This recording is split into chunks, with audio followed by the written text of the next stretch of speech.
Motivasi terbesar saya kepengen meninggal di sini.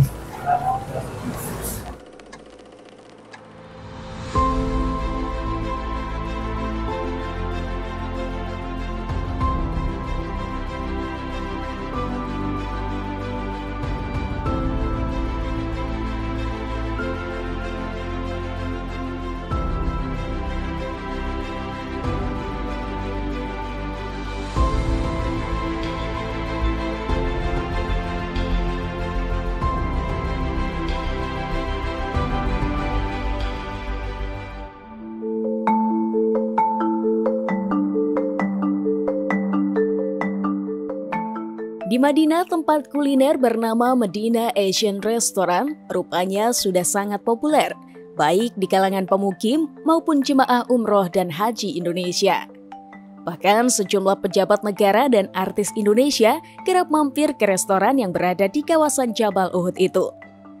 Restoran ini menyajikan masakan khas Indonesia, seperti mie bakso, mie ayam, nasi goreng, batagor, bakwan, ayam geprek, sate, rendang, pisang goreng, nasi remes, pecel Madiun, soto ayam, soto Betawi, gado-gado, ketoprak, es cendol, dan aneka makanan Indonesia lainnya.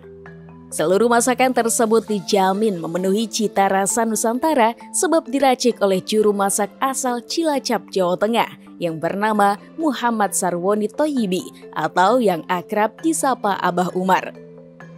Abah Umar selalu mempertahankan kualitas masakan yang disajikan di restoran miliknya dengan mengedepankan cita rasa dari bumbu yang didatangkan langsung dari Indonesia, termasuk cabai setan segar, bawang, hingga bumbu lainnya untuk menghasilkan bakso yang sesuai dengan lidah orang Indonesia. Saat ini, omset restoran mencapai 100 juta rupiah per hari. Bahkan pada momen tertentu, restorannya bisa mencapai omset lebih dari 100 juta rupiah. Meski masakannya banyak digemari orang Indonesia dan Asia, terutama jamaah umroh dan haji, tetapi Abah Umar belum mau terlibat catering layanan haji. Padahal keuntungan dari bisnis layanan catering jemaah haji sangatlah besar. Pernah mencapai omset lebih dari itu ketika saya siap untuk menerima catering. Sementara catering belum saya layani. Kenapa, Pak? Tenaga belum siap. Ruang kitchennya belum siap. Nggak bisa memadai gitu. Tapi kalau misalnya di bawah 50 box masih bisa saya layani lah. Terus kemarin ada yang nawarin pas musim haji, saya juga bilang bahwa saya belum bisa siap karena kondisi dapur yang belum memadai. Kepikir ke sana, cuman kan saya jalan sendiri, nggak ada yang bantu. Jadi semua saya sendiri semua, dari kontrol rasa, dari kontrol keuangan sampai perubahan menu-menu yang mau diganti atau mau ditambah, saya juga harus memahami. Restoran Abah Umar berkembang pesat. Saat ini mempekerjakan 23 orang yang didominasi oleh orang Indonesia. Abah Umar telah membuka cabang di sejumlah lokasi di Madinah.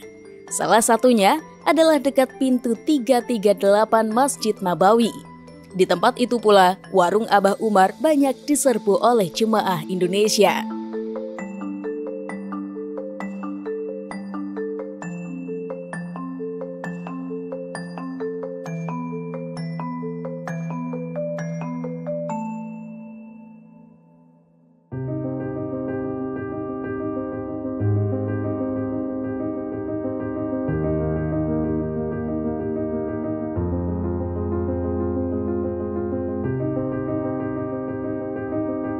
Abah Umar seorang santri tulen.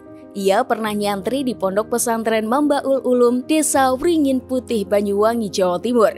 Pesantren yang dirintis sejak tahun 1930 oleh Kiai Haji Askandar, ayah dari Kiai Haji Anwar Iskandar, Ketua MUI dan Wakil Rois Am PBNU. Lalu Abah Umar melanjutkan nyantri di Pondok Pesantren Al-Amin, Kediri, Jawa Timur, yang diasuh langsung oleh Kiai Haji Anwar Iskandar.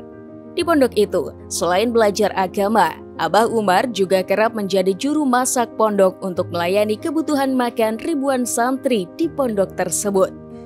Tamat pondok, Abah Umar berkelana ke sejumlah daerah di Indonesia, bahkan berbagai negara, hingga terdampar di kota Rasulullah SAW, yakni Madinah. Dalam perjalanan hidup, bapak 3 anak ini mengalami pahit getir kehidupan.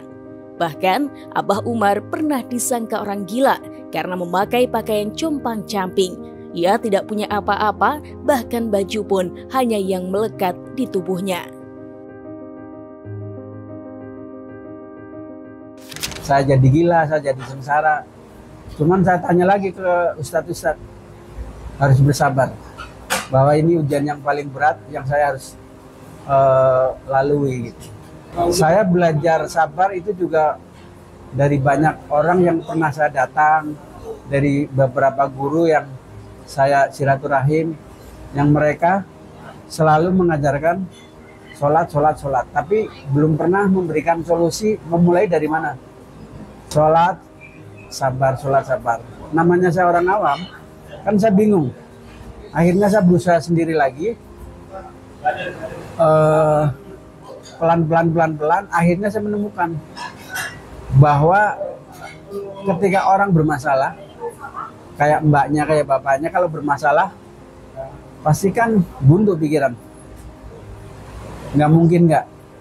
Semua orang pasti punya masalah.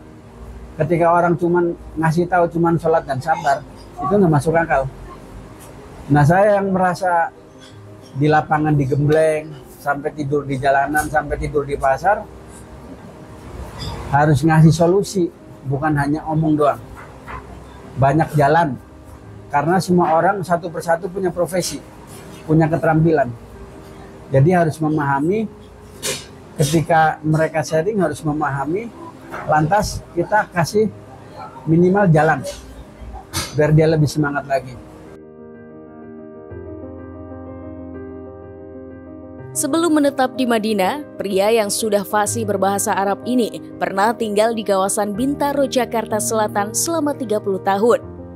Di kawasan elit itu, sebenarnya Abah Umar pernah sukses berjualan pisang goreng pakai gerobak. Saking larisnya, pisang goreng buatan Abah Umar pernah didatangi oleh investor untuk memodali membuka 26 cabang di sejumlah daerah di Jakarta. Saudara, Indonesia kemarin mencatat rekor tertinggi kasus positif corona.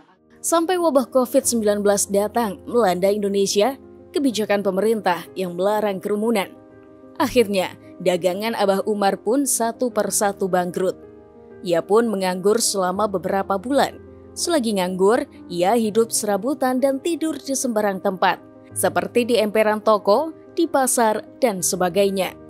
Sementara untuk menghidupi keluarganya, ia menjual satu persatu barang-barang miliknya, hingga yang tersisa hanyalah pakaian yang melekat di badan. Di Jakarta saya pernah tidur di pasar, pernah pakai celana setengah, nggak pakai sendal, sampai saya dikatain orang gila. Dan itu fakta hidup saya. Itu titik terendah dalam hidup saya, itu 2000-an. Ya, jadi 95 ke sini masih bisa mencari jalan. Tapi ketika 2000 pas lagi habis krisis moneter, itu saya mencapai titik yang nggak enak gitu.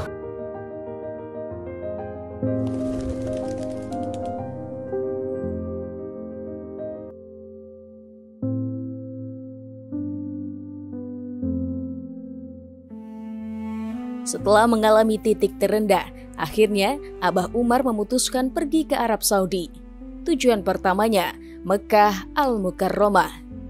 Ternyata pergi ke Arab Saudi memang sudah menjadi keinginannya sejak nyantri di pondok pesantren Kiai Haji Anwar Iskandar.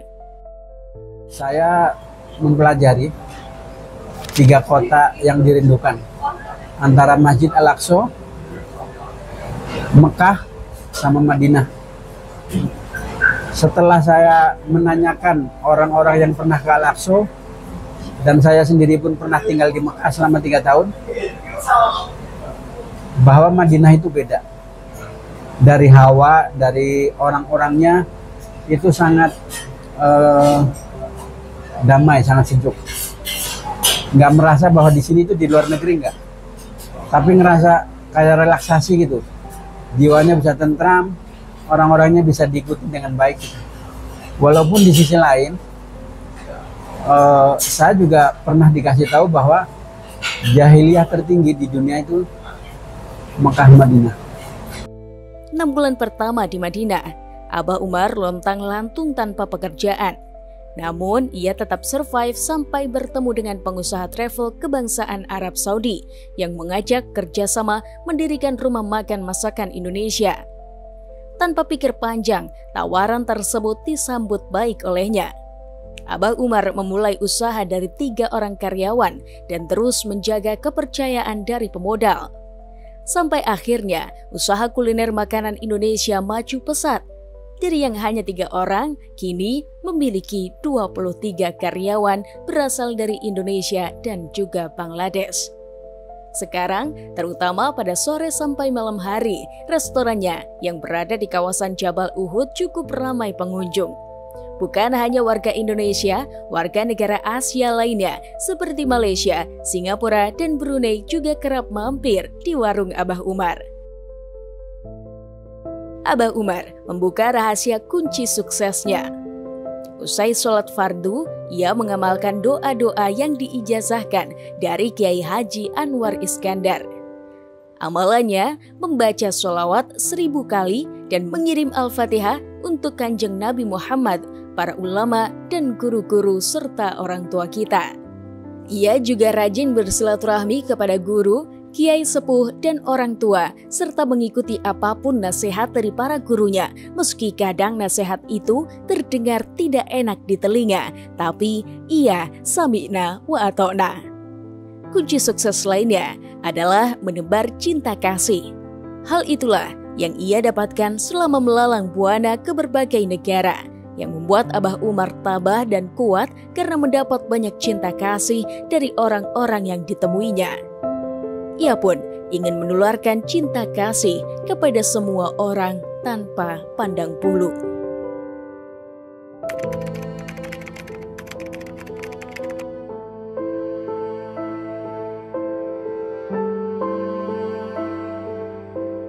Motivasi terbesar saya kepengen meninggal di sini.